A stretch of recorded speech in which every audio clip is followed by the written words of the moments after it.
This is a continuation from our last tutorial on how to cut a female pencil pint. In today's video, I'm going to be sharing with you guys on how to join all the pieces together. So if you're yet to watch the cutting tutorial of this video, please, I'll leave the link in the description box of this video so you watch how to draft and cut this, okay? Here is the pattern drafting from our last tutorial. Like I said earlier, I've gone ahead to draft and have transferred to my actual fabric, as you can see. So this is the back pattern, can you see? So what I'm going to do now is to place the front pattern paper on the back piece. I want to mark my dart, okay?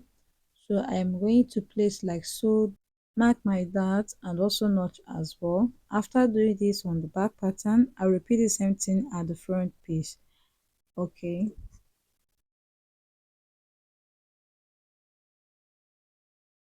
So for the front piece, I want to trim this out, okay. After trimming it out, then I'll mark the dart for the front. All right, so you go ahead and notch just like you see me doing here. So once I'm through with this, I'm going to start the sewing, okay.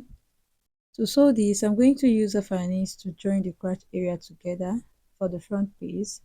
So before then, you are going to join your dart. Ensure you make your dart first, like sew your dart before joining the crotch area, you get. I'll do the same thing for the back piece as well. I will do that, then join the crotch area for the back piece. Okay, so now what I'm going to do is to mark 1.5 inch for my zip allowance. When drafting this, I added 1.5 inch for the zip.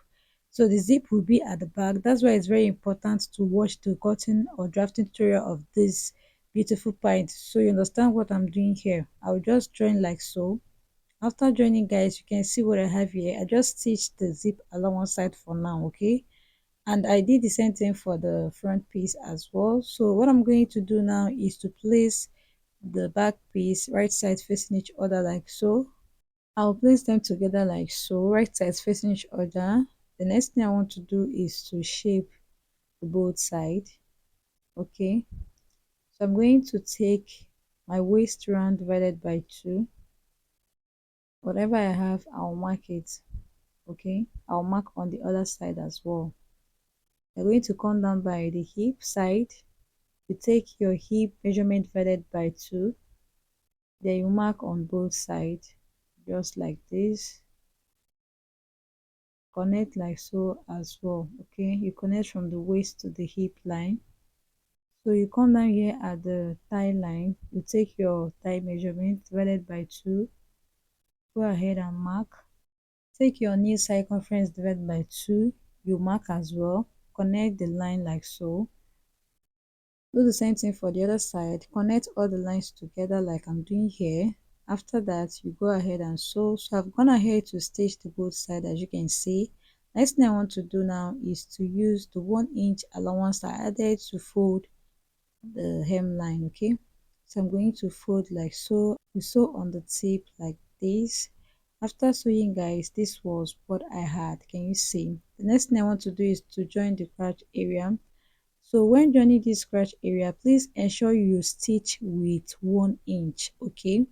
While cutting this point on our last tutorial, I forgot to reduce the crotch length by 1 inch to avoid caping, okay, and for it to fit very well. So because I didn't do that, I remember to do it here. So when sewing the crotch area, you don't use half inch, please use 1 inch to join your crotch area.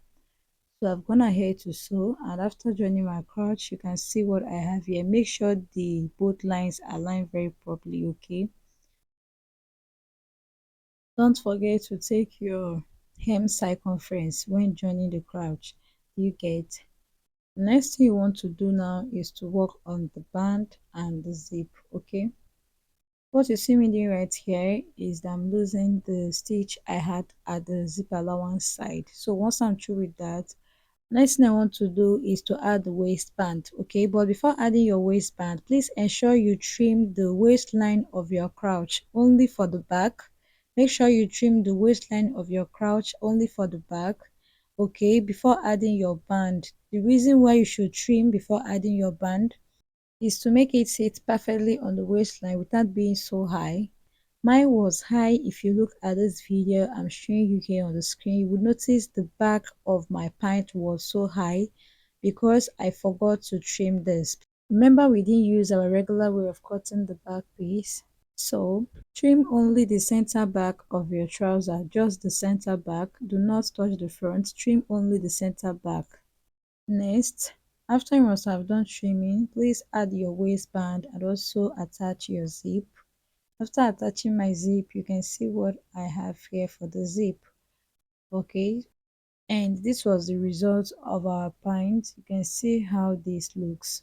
This is the front view, this is the side, and this is the back. You can see what I was telling you. Can you see how high the center back is? So after trimming, it's going to relax very well and it won't be so high like this.